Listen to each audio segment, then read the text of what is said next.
Hello दोस्तों, आज कहानियों की श्रृंखला में हम आपके लिए लाए हैं हाईवे से जुड़ी हुई कुछ डरावनी कहानियाँ। तो आइए समय को ध्यान में रखते हुए शुरू करते हैं पहली कहानी से।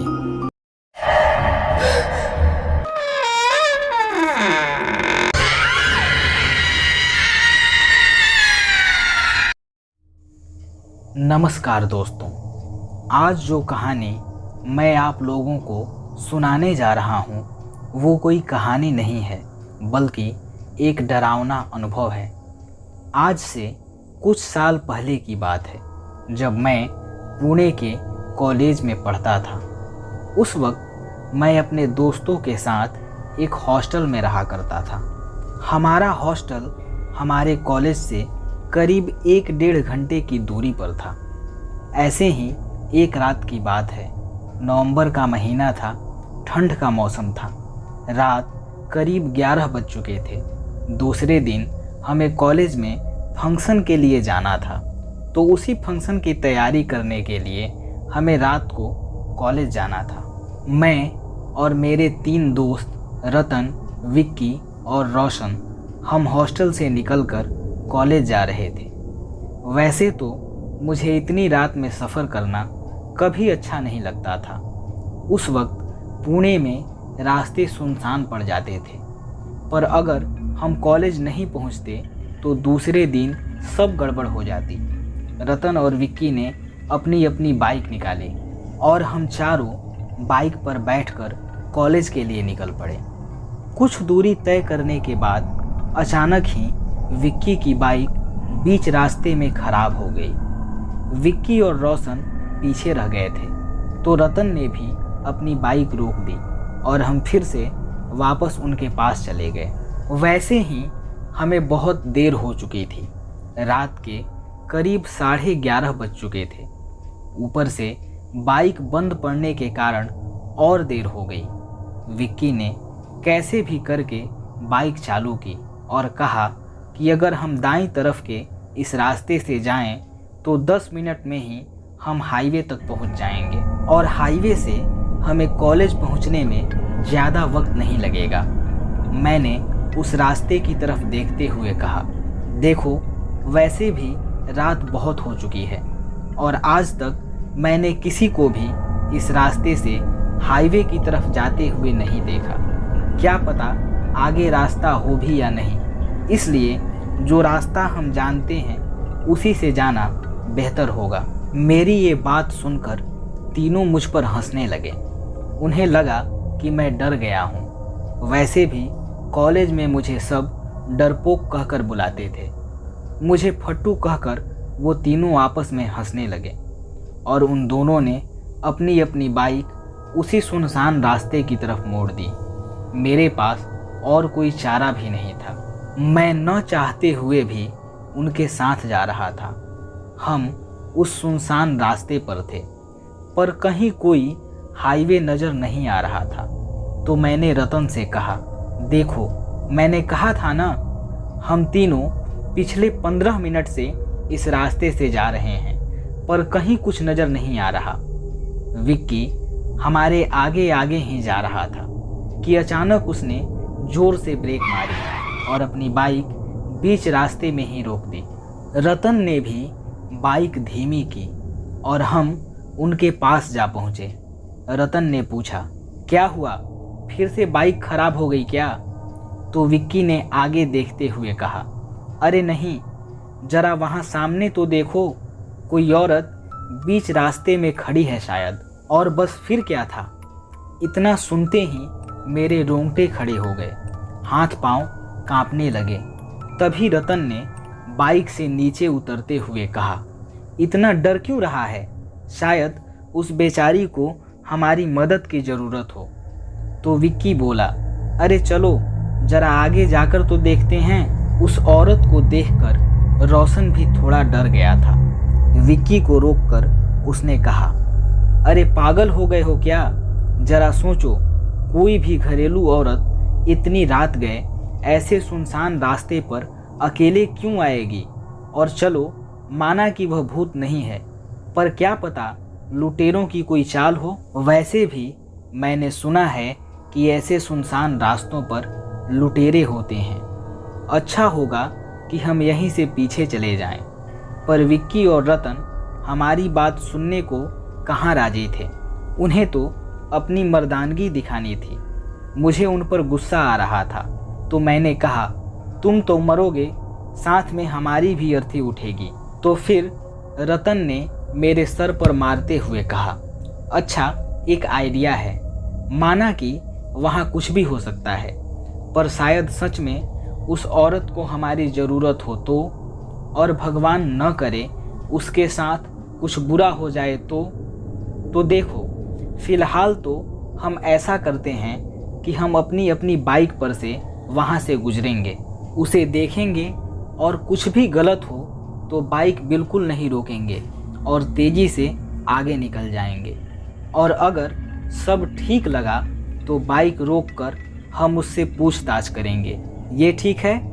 इस बात पर हम सब का न चाहते हुए भी एक मत हुआ, क्योंकि विक्की और रतन अच्छी तरह से जानते थे कि हम दोनों को बाइक चलानी नहीं आती। तो विक्की और रतन दोनों ने अपनी अपनी बाइक चालू की और हम उनके पीछे बैठ गए। वो औरत अब भी उसी जगह पर खड़ी थी, न आगे जा रही थी और न ही पीछे आ रही थी। हम धीरे धीरे उस औरत के करीब पहुंच गए। पहले तो विक्की ने उसे पीछे मुड़कर देखा तो उसे सब ठीक लगा। उसने पहले अपनी बाइक रोकी और उसे देखकर फिर हम भी वहीं रुक गए। देखा कि वो औरत रो रही थी, तो विक्की ने उस औरत से पूछा, आप कौन हो और इतनी रात गए इस सुनसान रास्ते पर अकेले क्या कर रही हो? तो वो औरत आंखें बंद करके और ज़ोर ज़ोर से रोने लगी। तो रतन ने उस औरत से कहा, अरे अरे डरे नहीं, हम यहीं पास के कॉलेज से हैं। अगर आप चाहें तो हम आपको पुलिस थाने या आपके घर तक छोड़ सकते हैं। विक्की ने जैसे ही बाइक से उतरना चाहा तो अचानक से बाजू की झाड़ियों में से कौवे जोर जोर से शोर करते हुए उड़ने लगे। हम सभी ने हैरान होकर पीछे पेड़ों की तरफ देखा और बस कुछ ही क्षणों में सब शांत हो गया। तो हमने फिर से पलट कर देखा। ये क्या, वो औरत वहाँ नहीं थी, वो गायब हो चुकी थी। हम सब हक्के बक्के रह गए और डर के मारे एक दूसरे को पकड़ने लगे। हमने चारों तरफ देखा पर वो औरत कहीं नहीं थी। डर के मारे सबके हाथ पांव कांपने लगे। विक्की से तो बोला भी नहीं जा रहा था। वो जल्दी जल्दी में बाइक को किक मारने लगा, पर बाइक शुरू ही नहीं हो रही थी। हम सभी विक्की पर जोर जोर से चिल्ला रहे थे और तभी अचानक हम सबको एहसास हुआ कि कोई हमारे पीछे खड़ा है। पीछे देखा तो वो औरत खड़ी थी, बदन पर लाल लाल कपड़े, मानो पूरे बदन से खून निकल रहा हो। आंखें थीं पर कोई चेहरा नहीं था। चेहरे पर भी बस खून ही खून नजर आ रहा था। वो जोर जोर से चीख रही थी और हम यहाँ कांप रहे थे। तभी देखा कि वो धीरे धीरे हमारे ही तरफ बढ़ने लगी है। विक्की ने जोर जोर से बाइक को किक मारी और जैसे तैसे बाइक शुरू की। हम दोनों भी कूदकर पीछे बैठ गए और उन दोनों ने फिर बड़ी तेजी से बाइक भगाई। दिल इतना जोरों से धड़क रहा था कि कुछ देर और वहाँ रुकते तो हमारा हार्ट फेल हो जाता। कुछ ही देर में हम सभी हाईवे तक पहुँच गए और बाकी गाड़ियाँ नज़र आने लगी। तब हम सभी ने हाईवे पर बाइक रोक दी। हम तब भी डर के मारे कांप रहे थे। कोई किसी से बात नहीं कर रहा था। जो कुछ भी हमने देखा था वो सब इतना भयानक था कि गले से आवाज़ तक नहीं निकल रही थी। उसके कुछ दिनों बाद ही जब हमने उस रास्ते के बारे में पता किया तो पता चला कि कई लोगों ने उस रास्ते पर उस औरत को देखने का दावा किया था और उसी वजह से जो कोई भी उस रास्ते से गया था उसने फिर उस रास्ते से जाने की हिम्मत नहीं की। कहते हैं कि उस रास्ते पर एक दर्दनाक हादसा हुआ था और हादसे में उस औरत की मौत हो गई थी। हादसा इतना भयानक था कि उसमें उस औरत का चेहरा पूरी तरह से कुचल गया था। रात के भयानक अंधकार को चीरते हुए ट्रक रफ्तार से भाग रही थी। हड्डियों को पिघला देने वाली सर्द रात अपना कहर ढा रही थी। रात के ठीक 12 बज रहे थे। ट्रक की हेडलाइट सड़क के काले घने अंधेरे को पूरी तरह दूर करने की नाकाम कोशिश करती आगे बढ़ रही थी। आधी रात के बाद अब्बास को गाड़ी ड्राइव करने में मज़ा आता था। ज़्यादातर इस वक्त सड़क बिल्कुल सुनसान मिलती, जिसके कारण उसे अपनी मर्जी के मुताबिक गाड़ी भगाने का मौका मिल जाता। ऐसे वीरान रास्तों पर उसे रोज का आना जाना लगा रहता था। आधी रात के बाद लूटपाट की वारदातें आम बात थी। हालांकि अब्बास किसी से डरता नहीं था। रोज की तरह आज भी उसी रफ्तार से वह आगे बढ़ रहा था। रास्ता काफ़ी डरावना होने के बावजूद भी वह बेफिक्र होकर तेजी से ड्राइव कर रहा था। ठीक उसके बगल में अब्बास का बेटा ठंड से बचने के लिए कंबल ओढ़कर सोया था। गुजरात का बॉर्डर पार करके गाड़ी राजस्थान में दाखिल हो रही थी। अंबाजी होकर आबू की ओर आगे बढ़ने वाला रास्ता टेढ़ी मेढ़ी पहाड़ियों से होकर गुजरता था। राजस्थान में इंटर होते ही बॉर्डर पर आने वाले छोटे से शहर को क्रॉस करते उससे पहले ही एक हादसा हो गया। घने जंगल में पहाड़ी की ढलान पर एक ज़बरदस्त धमाके के साथ गाड़ी का टायर फट गया। ब्रेक लगाकर अब्बास ने गाड़ी को कंट्रोल किया। टायरों की चीख के बाद गाड़ी रुक गई। रात के अंधेरे में वृक्षों के डरावने चेहरे किसी राक्षसी कंकाल की भांति लग रहे थे। निशाचर जीवों की आवाज़ें उसे बिल्कुल भी ठीक नहीं लग रही थीं। कहीं दूर घनी झाड़ियों में उल्लू भयानक आवाज़ों से डरा रहा था। अचानक लगी ब्रेक के कारण अब्बास के लड़के की गहरी नींद उड़ गई। क्या हुआ अब्बाजान? उस्मान ने चिंता जताई। उसकी आवाज़ कांप रही थी। गाड़ी पंचर हुआ है और कुछ नहीं। तुम उठ गए हो तो टायर बदलने में मेरी मदद करो। घबराने की कोई बात नहीं है और गाड़ी से मेरी रजाई लाओ। अब्बास ने अपने बेटे का हौसला बढ़ाया। जी अब्बाजान, कहकर उस्मान आसपास के जंगलों में नज़रें घुमाता हुआ पिता की हेल्प करने लगा। किसी डरावनी कहानी से ये माहौल कम नज़र नहीं आ रहा था। जगह किसी भूतिया टीले की तरह दिख रही थी। हैरानी की बात यह थी कि उनकी ट्रक के अलावा कोई भी वाहन इस सड़क पर दूर दूर तक दिखाई नहीं दे रहा था। काफ़ी डरावना नज़ारा था।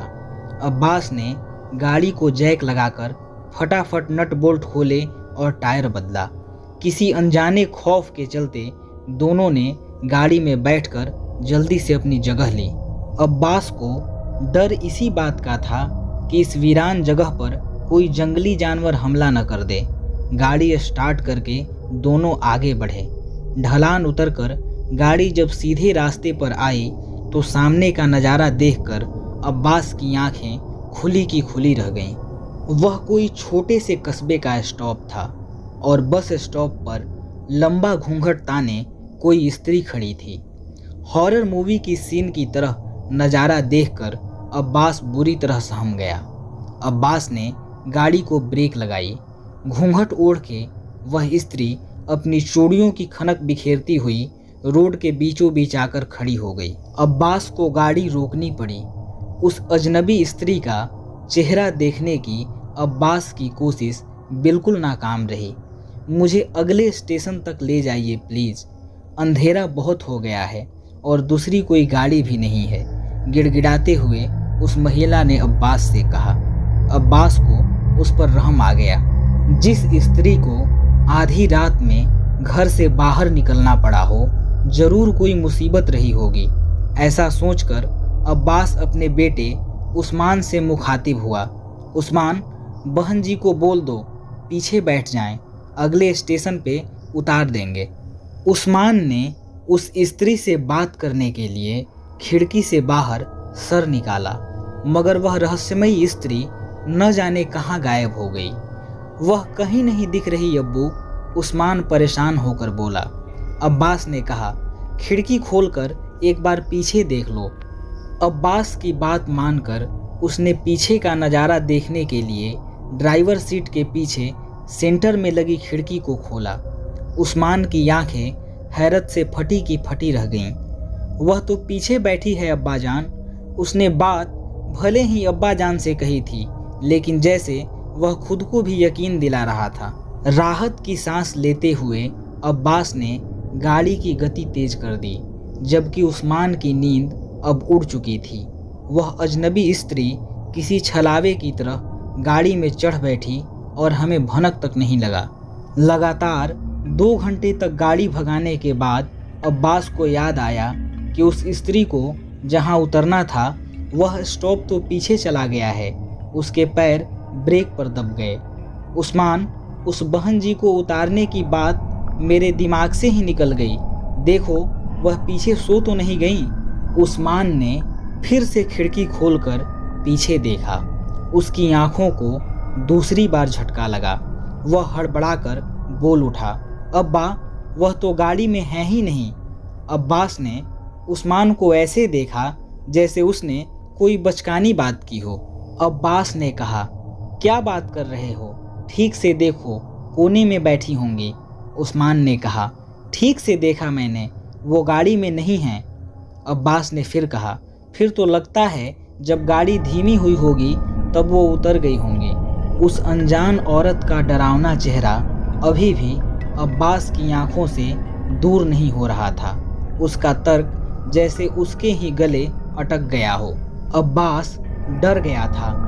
वो इस घटना को भूलकर जल्द से जल्द अब घर पहुंच जाना चाहता था। फिर वह 1 मिनट के लिए भी कहीं नहीं रुका, लगातार तेज रफ्तार में भागता रहा। उस्मान को सर्द हवाओं के कारण नींद लग गई थी। अब्बास ने सुबह 9 बजते ही गाड़ी मारवाड़ में अपने घर पर लगा दी और कसम खाया कि आज के बाद रात के सफ़र में किसी भी अनजान व्यक्ति को गाड़ी में नहीं बिठाएगा। उस रात को याद करके अब्बास आज भी सहम जाता है। तो ये थी आज की कहानी। अगर आपको ये कहानी अच्छी लगी तो वीडियो को लाइक और शेयर करें, और इसी तरह की कहानियों को सुनने के लिए हमारे चैनल को सब्सक्राइब करें। धन्यवाद। NH-33 रांची में स्थित यह हाईवे इंडिया का सबसे हॉन्टेड हाईवे माना जाता है। यह हाईवे रांची से जमशेदपुर के बीच स्थित है। बात 2006 की है, जब थॉमस नाम का एक शख्स अपने परिवार के साथ अपने किसी रिलेटिव के यहाँ जा रहा था। उसके साथ उसकी कार में उसकी पत्नी, पिता और बेटी भी थी।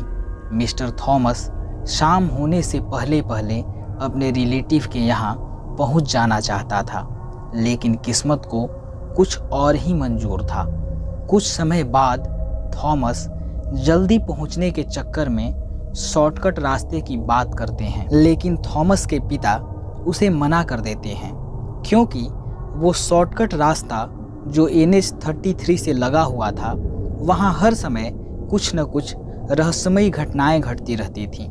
लेकिन मिस्टर थॉमस अपने पिता की बात नहीं माने और अपनी गाड़ी को NH के साइड में रोककर एक शख्स से शॉर्टकट रास्ते के बारे में पूछने लगे।